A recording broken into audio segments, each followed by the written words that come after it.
आवाज़ ओवरड्राइव। अगर आप 200 सीसी की बाइक खरीदने का सोच रहे हैं, स्पेशली ऐसी बाइक जिसमें आपको थोड़ा सा एडवेंचर भी फील हो, तो आप चुन सकते हैं होंडा की CB200X को।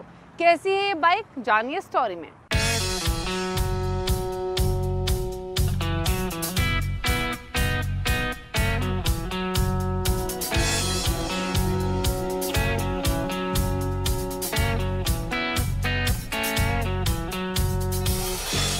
CB200X लुक के मामले में आपका इस बाइक पर दिल आ जाएगा।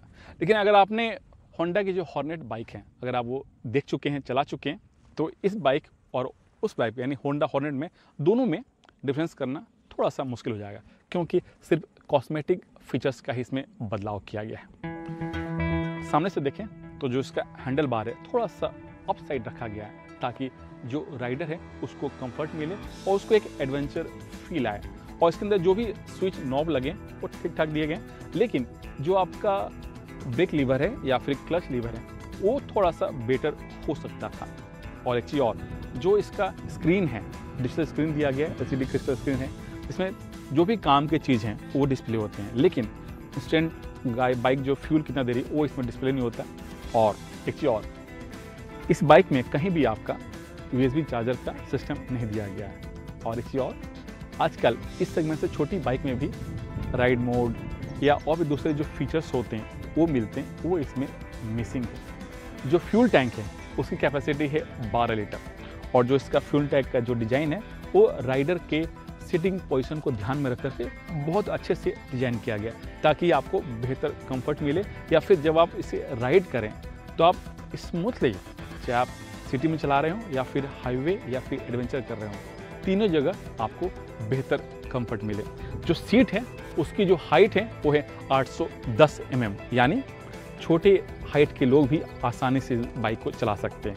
लेकिन मैं बता रहा हूँ, इसमें एक चीज़ खामी है, जो इसकी जो सीट की जो कुशन है वो थोड़ा सा और बेटर हो सकता था, ये मेरा मानना है। अगर आप चलाएंगे तो ये फील करेंगे।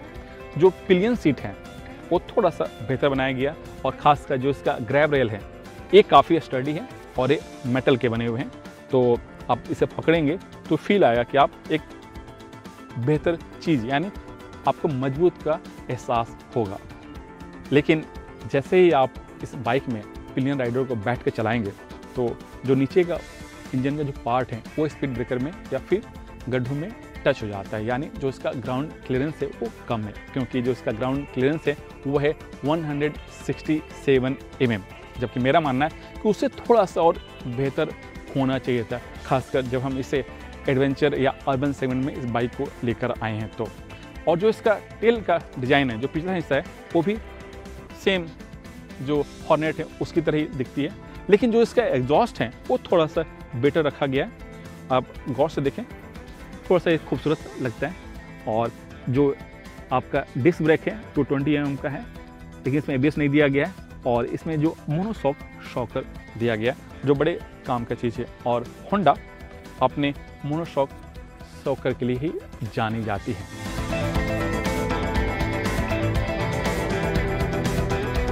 CB200X में आपका single cylinder air cooled 184 CC का इंजन है, जिसे हम 200 की कैटेगरी में लेकर बोल रहे हैं। और इंजन काफ़ी स्मूथ है, और ये सेम इंजन होंडा हॉर्नेट में भी लगा है, और इंजन 5 स्पीड गियर के सहारे काम करता है।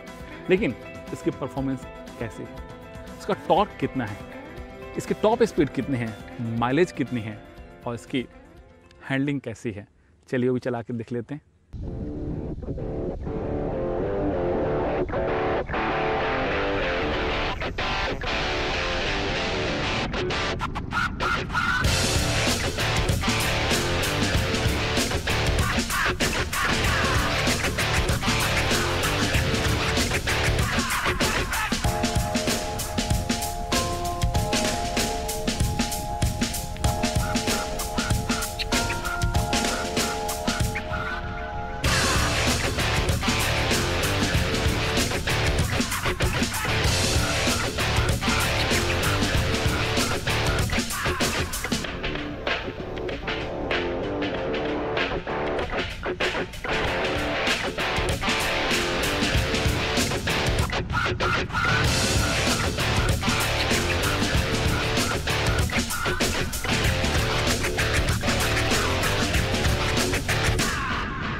CB200X की जो हैंडलिंग है वो काफ़ी बेहतर है हॉर्नेट के मुकाबले। जब आप इसे चलाएंगे तो आप फील करेंगे, और इसके पीछे वजह है इसका हैंडल बार, फ्यूल टैंक का डिज़ाइन और सीट। और दूसरी बात, जो इसका इंजन है वो काफ़ी स्मूथ है, और यही इंजन की वजह से होंडा जाने भी जाती है। लेकिन जैसे ही आप 100 से ऊपर जाएंगे इस बाइक पर, तो थोड़ा सा जो इंजन की जो वाइब्रेशन है वो आपको हैंडल बार और सीट पर फील होता है। मेरे ख्याल से इस पर होंडा को थोड़ा सा काम करना चाहिए।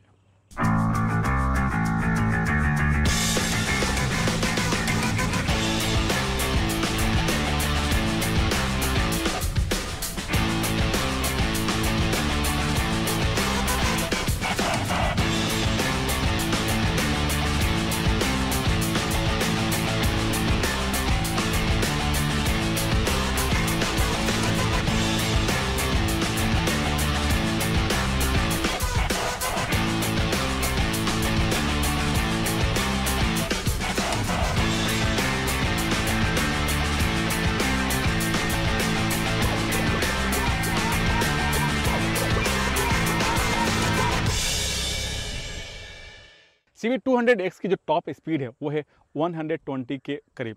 अगर आपको इससे भी ऊपर जाना है तो काफ़ी मशक्क़त करनी पड़ेगी, खासकर थ्रोटल के मामले में। और एक चीज़ और, जो इसकी माइलेज है वो काफ़ी बेहतर है। इस सेगमेंट में जितनी भी बाइक हैं उन सब के मुकाबले बेहतर है, क्योंकि जो इसकी माइलेज है जो मुझे मिला है वो करीब करीब 40 से 45 के आसपास। और जो इसकी इंजन की जो क्वालिटी है, खासकर जो इसका मिड रेंज का टॉर्क है वो काफ़ी बेहतर है। लेकिन स्टार्टिंग और टॉप दोनों में थोड़ा सा ये नीचे है। मेरे ख्याल से जो स्टार्टिंग जो टॉर्क है, जो शुरुआती जो टॉर्क है जो मिलना चाहिए इस बाइक में, वो इसमें मिसिंग है, इसमें होना चाहिए।